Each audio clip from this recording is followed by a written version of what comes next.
Hello and welcome everyone on this official platform of Legacy IAS Academy. जरा सोचिए, दुनिया के मैप पर एक पतली सी समुद्री गली है। जी हाँ, आप देख सकते हैं, this is straight of Hormuz. ना कोई बड़ा देश, ना कोई महान शहर, ना कोई मिलिट्री सुपर पावर, लेकिन अगर ये छोटा सा रूट कुछ दिनों के लिए बंद हो जाए तो पूरी दुनिया की इकोनॉमी हिल सकती है। जी हाँ, पेट्रोल महंगा हो सकता है, गैस सिलेंडर्स के दाम बढ़ सकते हैं, है ना, और फ्लाइट्स की जो टिकट्स हैं वो भी महंगी हो सकती है। जी हाँ, और इंडिया जैसे देश को हजारों करोड़ रुपए का नुकसान भी हो सकता है। अब इसी बीच एक बड़ी खबर आती है। अब वो बड़ी खबर क्या है कि अमेरिका और ईरान, दो ऐसे देश जो सालों से एक दूसरे के सामने खड़े रहे, अचानक से पीस अग्रीमेंट की बात करते हैं। As you can see here, US Iran peace agreement, energy worries far from over, India keeps finger crossed, है ना। ये न्यूज आ रही, मार्केट्स खुश हो जाते हैं, ऑयल प्राइसेस गिरने लगते हैं। जी हां, एक्सपर्ट्स उम्मीद जताने लगते हैं, लेकिन सवाल यह है, क्या सच में वेस्ट एशिया की आग बुझ चुकी है? क्या स्ट्रेट ऑफ हॉर्मूज फिर से पूरी तरीके से खुल जाएगा? क्या इंडिया का एनर्जी क्राइसिस अब खत्म होने वाला है? और सबसे बड़ा सवाल, अगर कल ये अग्रीमेंट फेल हो गया तो इसका असर आपकी जेब, भारत की इकोनॉमी और पूरी दुनिया पर कितना भयानक हो सकता है।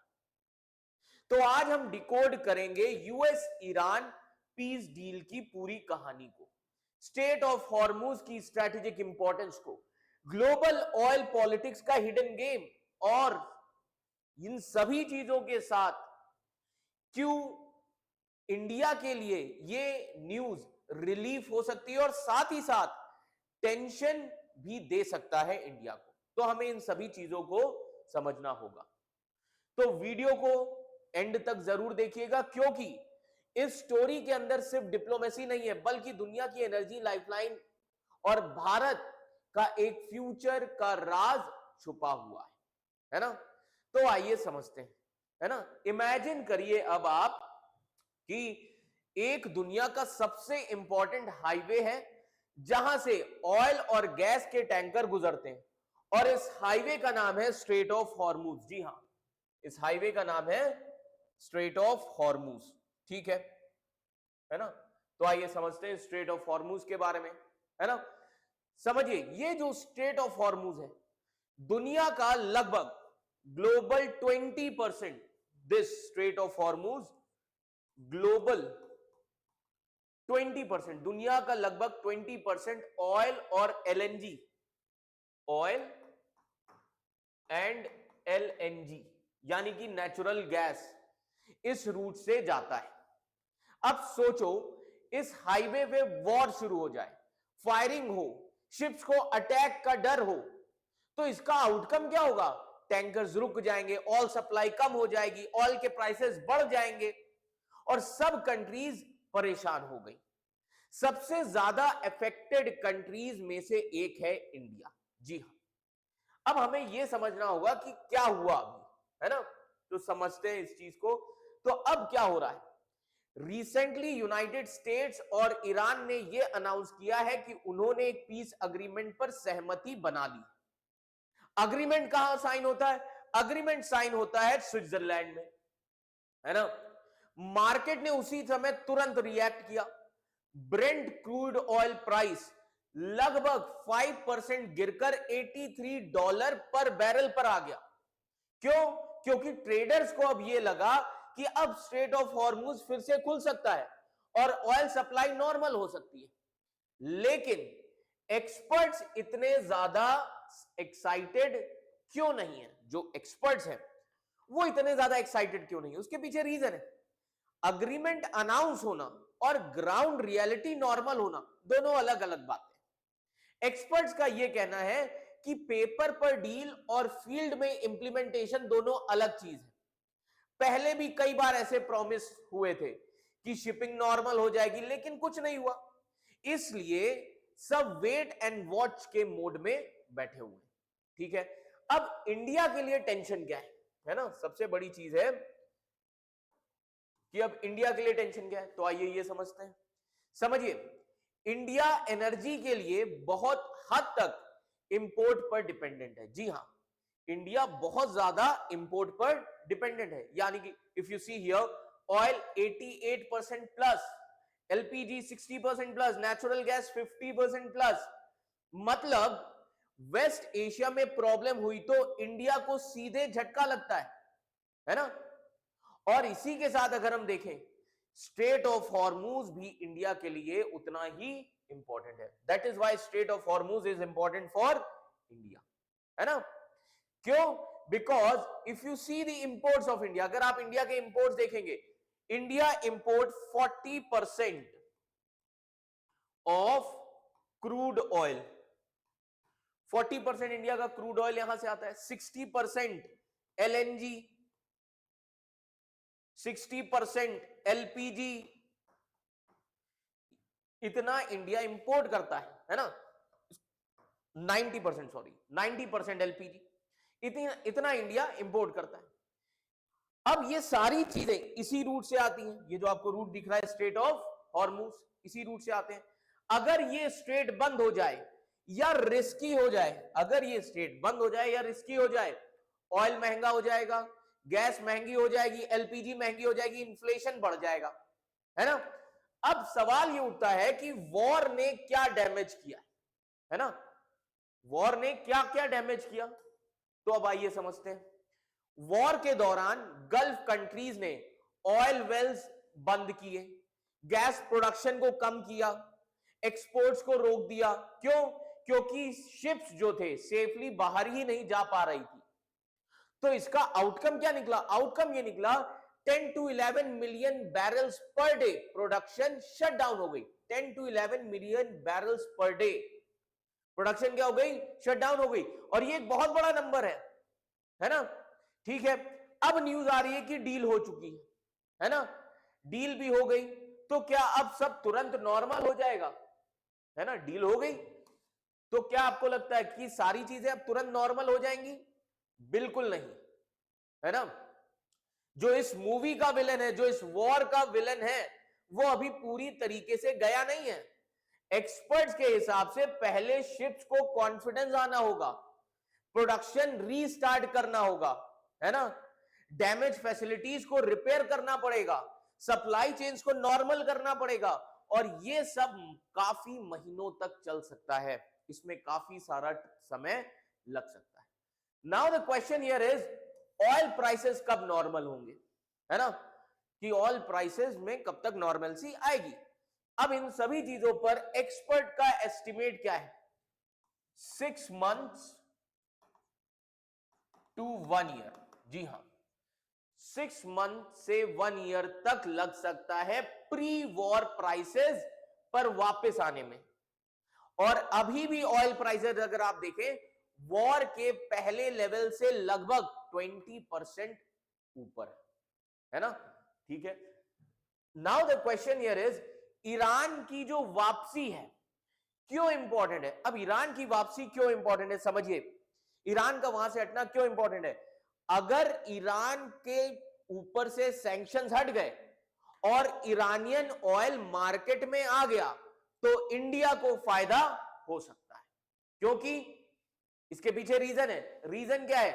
ईरान की जो ज्योग्राफी है, अब आप देखिए ईरान की ज्योग्राफी है, ईरान की ज्योग्राफी इंडिया के पास है। ट्रांसपोर्टेशन कॉस्ट, है ना, ट्रांसपोर्टेशन कॉस्ट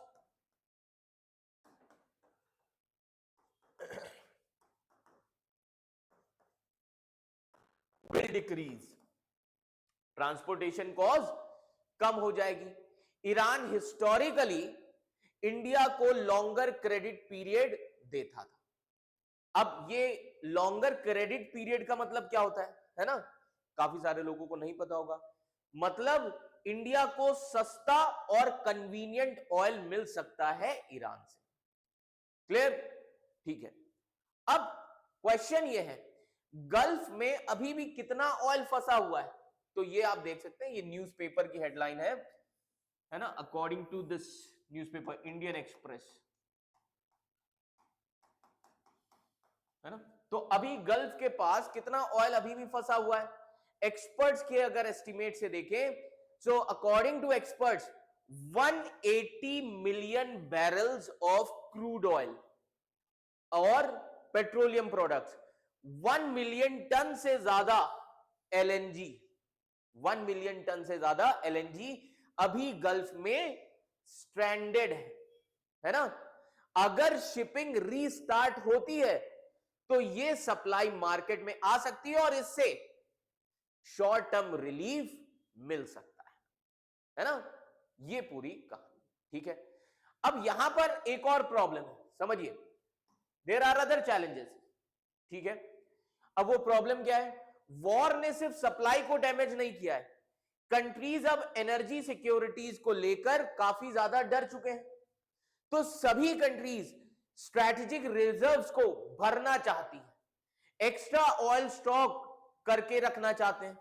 मतलब अब ऑयल की डिमांड भी बढ़ सकती है और इसलिए अब एक्सपर्ट्स इस पर यह बोल रहे हैं कि हायर फॉर लॉन्ग प्राइसेस, है ना, हायर फॉर लॉन्गर प्राइसेस, यानी कि ऑयल और गैस पहले की तरह बहुत जल्दी अब सस्ते नहीं होने वाले, ठीक है। अब इंडिया को कितना नुकसान होता है अगर ऑयल महंगा होगा, है ना। अब हमें यह भी समझना होगा इंडिया को कितना नुकसान हो रहा है, इंडिया के लिए कितना लॉस है। ये यूपीएससी के लिए काफी ज्यादा इंपॉर्टेंट है, this is important for UPSC. India के लिए क्या लॉस है समझिए।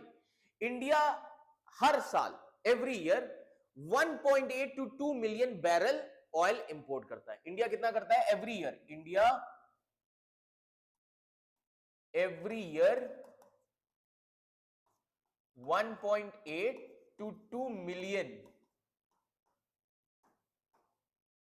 Barrel. India imports 1.8 to 2 million barrel oil every year. Oil के प्राइस में हर $1 इंक्रीज, यानी इंडिया का एनुअल इंपोर्ट बिल $2 बिलियन बढ़ जाता है ना। इंडिया का एनुअल इंपोर्ट बिल $2 बिलियन बढ़ जाता है। अब इसका इंपैक्ट क्या पड़ता है? Current account deficit. जी हां, इससे हमारे करंट अकाउंट डेफिसिट पर इंपैक्ट पड़ता है। तो इसीलिए रिसेंटली अभी फाइनेंशियल फर्म, जो कि आप देख सकते हैं नोमुरा, है ना, तो फाइनेंशियल फर्म नोमुरा के हिसाब से इंडिया एशिया की सबसे वल्नरेबल इकोनॉमीज में से एक है जो ऑयल शॉक्स के लिए जाना जाता है। जी हां, है ना। अगर समझिए 10% ऑयल इंक्रीज होता है, 10% जो ऑयल का प्राइस है इंक्रीज होता है, तो इंडिया का करंट अकाउंट डेफिसिट लगभग 0.4%, 0.4% ऑफ जीडीपी बढ़ सकता है। ये नोमुरा फर्म ने कहा है, this is the financial firm, कि अगर 10% ऑयल प्राइस बढ़ता है तो इंडिया का करंट अकाउंट डेफिसिट लगभग 0.4% ऑफ जीडीपी बढ़ सकता है। समझ में आ रहा है? तो ओवरऑल अगर हम देखें, US Iran peace agreement India के लिए पॉजिटिव सिग्नल है, साथ ही साथ इमीडिएट सॉल्यूशन नहीं है। ये समझिएगा, ये इमीडिएट सॉल्यूशन नहीं है। क्यों? स्ट्रेट ऑफ हॉर्मुज रीओपनिंग में टाइम लगेगा, oil and gas production restart होने में काफी महीने लग सकते हैं, इंफ्रास्ट्रक्चर जो डैमेज हुआ है, सो इंफ्रास्ट्रक्चर डैमेज रिपेयर करना पड़ेगा, सप्लाई नॉर्मल होने तक प्राइसेस एलिवेटेड रह सकते हैं, और इंडिया की एनर्जी सिक्योरिटी अभी भी वेस्ट एशिया पर हेविली डिपेंडेंट है। इस चीज को समझिए, है ना। तो अब सवाल ये उठता है कि इन सभी चीजों का, इस डील को अगर हम देखें, US Iran peace deal, India के पर्सपेक्टिव से अगर हम देखें तो short term relief, long term uncertainty वाली सिचुएशन है। जी हां। अब पॉजिटिव इंपैक्ट इसका क्या हो सकता है? सबसे बड़ा पॉजिटिव इंपैक्ट क्या होगा? ऑयल प्राइसेस में बी डिक्रीज, है ना, ऑयल प्राइसेस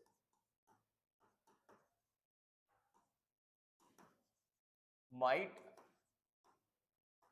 डिक्रीज, है ना। Now when we say oil prices might decrease, oil prices कम हो सकते हैं। इंडिया दुनिया का थर्ड लार्जेस्ट ऑयल इंपोर्टर है। जब ऑयल प्राइसेस गिरते हैं, इंडिया का इंपोर्ट बिल क्या हो जाता है, कम हो जाता है। गवर्नमेंट पर सब्सिडी प्रेशर कम होता है। पेट्रोल डीजल प्राइसेस स्टेबल रहते हैं। इन्फ्लेशन कंट्रोल में रहता है ना। ये सारी चीजें होती है, तो ये काफी बड़ा इकोनॉमिक रिलीफ है। Second, current account deficit. Now when we say current account deficit, so it is going to improve current account deficit. So these are positive impacts basically.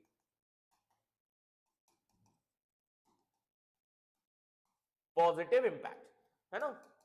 So current account deficit might improve. India बाहर से oil खरीदने के लिए dollars spend करता है। जब oil महंगा होता है तो डॉलर का आउटफ्लो जो होता है वो बढ़ जाता है, ट्रेड डेफिसिट भी बढ़ता है, करंट अकाउंट डेफिसिट बढ़ता है। और अगर ऑयल प्राइसेस नीचे आते हैं, करंट अकाउंट डेफिसिट इंप्रूव होगा, रूपी पर प्रेशर कम होगा, एक्सटर्नल सेक्टर स्ट्रॉन्ग बनेंगे, है ना। Then positive impact on inflation also, positive impact on inflation. Now when we say positive impact on inflation, oil सिर्फ पेट्रोल डीजल नहीं है, समझिए इस चीज को। ऑयल इफेक्ट करता है आपके transport, fertiliser, aviation, manufacturing, logistic, इन सभी सेक्टर्स को। तो अगर क्रूड ऑयल सस्ता होगा, ट्रांसपोर्ट की कॉस्ट कम होगी, फूड प्राइसेस पर प्रेशर कम होगा, होलसेल इन्फ्लेशन कम होगा, समझ रहे हैं आप, होलसेल इन्फ्लेशन कम होगा, रिटेल इन्फ्लेशन यानी कि सीपीआई भी कंट्रोल में रहेगा। तो ये आरबीआई के लिए भी पॉजिटिव है ना। ठीक है, इसी के साथ ही साथ fourth positive impact, energy security. Energy security, है ना। ना एनर्जी सिक्योरिटी बेटर होगी हमारी, कैसे बेटर होगी? इंडिया की डिपेंडेंस अगर हम देखें, 40% हम डिपेंडेंट है crude oil import, 60% LNG import, 90% LPG import, state of Hormuz route से ये सारी चीजें आती हैं। अगर पीस स्टेट ऑफ हॉर्मूज पे सस्टेन करता है तो शिपिंग नॉर्मल होगी, सप्लाई डिस्ट्रप्शंस कम होंगे, एनर्जी अवेलेबिलिटी इंप्रूव होगी। क्लियर? इसी के साथ ही साथ एलएनजी क्राइसिस, है ना, एलएनजी क्राइसिस कम हो सकती है। वॉर के दौरान इंडिया को इंडस्ट्रियल गैस सप्लाईज राशन करनी पड़ी, है ना, प्रायोरिटी हाउसहोल्ड्स को प्रेफरेंस देना पड़ा। अगर एलएनजी सप्लाई जो है नॉर्मलाइज होती है तो फर्टिलाइजर प्लांट्स को रिलीफ मिलेगा, पावर प्लांट्स को रिलीफ मिलेगा, इंडस्ट्रीज को गैस अवेलेबिलिटी इंप्रूव होगी। ये सारे पॉजिटिव चीज है।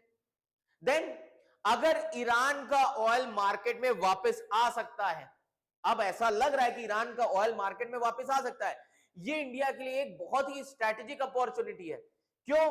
क्योंकि ईरान, अगर हम देखें, Iran historically quality crude supply करता था, फ्रेट कॉस्ट कम थी, लॉन्गर क्रेडिट पीरियड देता था, ज्योग्राफिकली क्लोज है।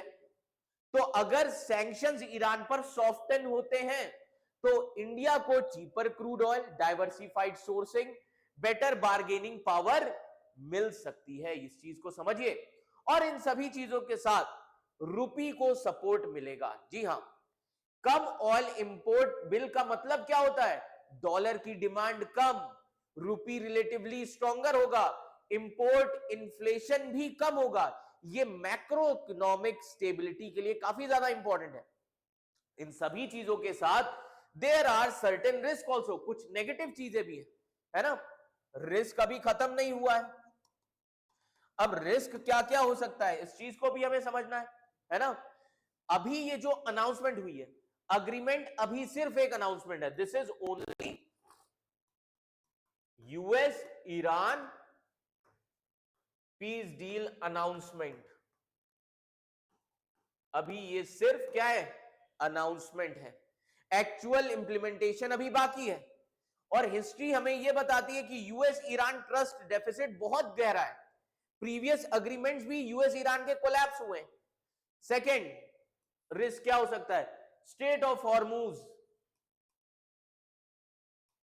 स्ट्रेट ऑफ हॉर्मूज, है ना? स्ट्रेट ऑफ हॉर्मूज तुरंत नॉर्मल नहीं होगा।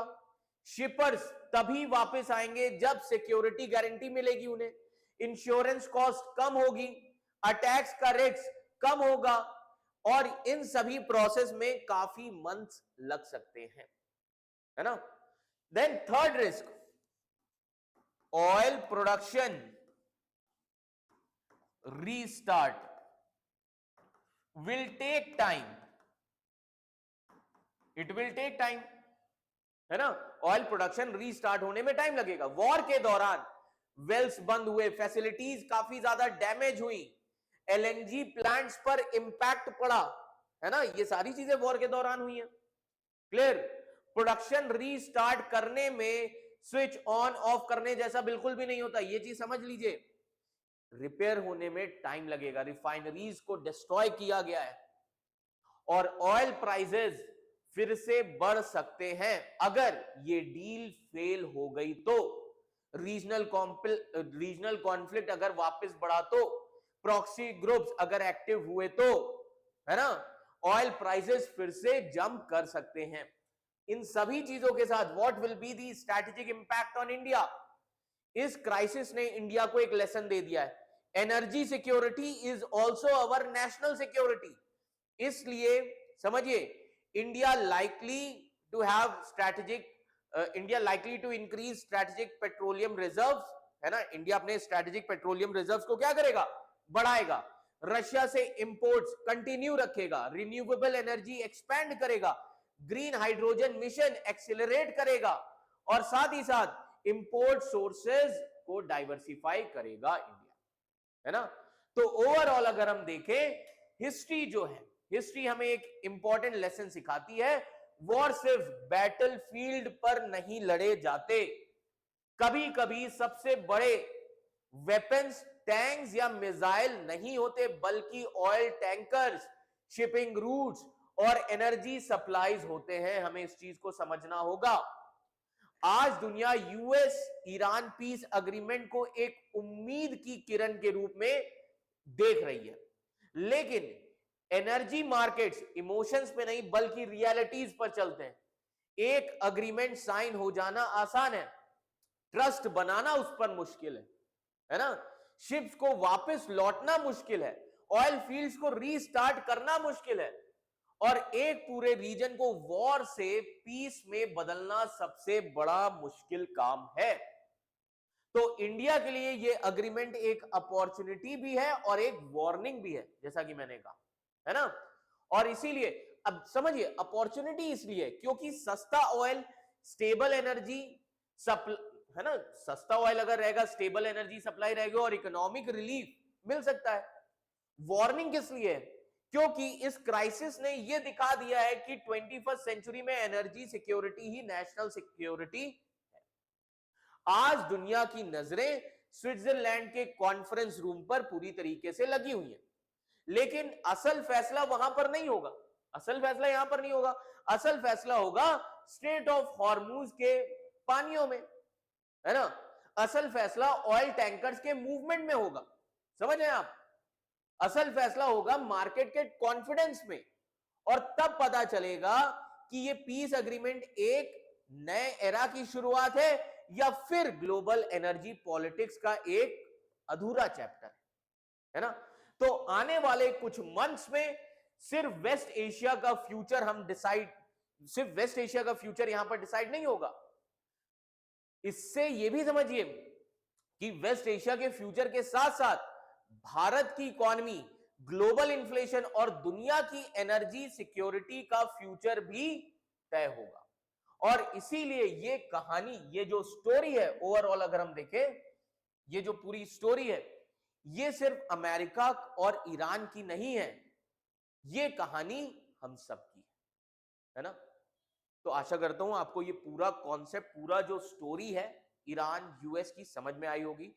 इंडिया पर क्या इंपैक्ट पड़ सकता है ये आपको समझ में आया होगा। So I hope everything is clear now. Thank you for watching this video. Thank you so much.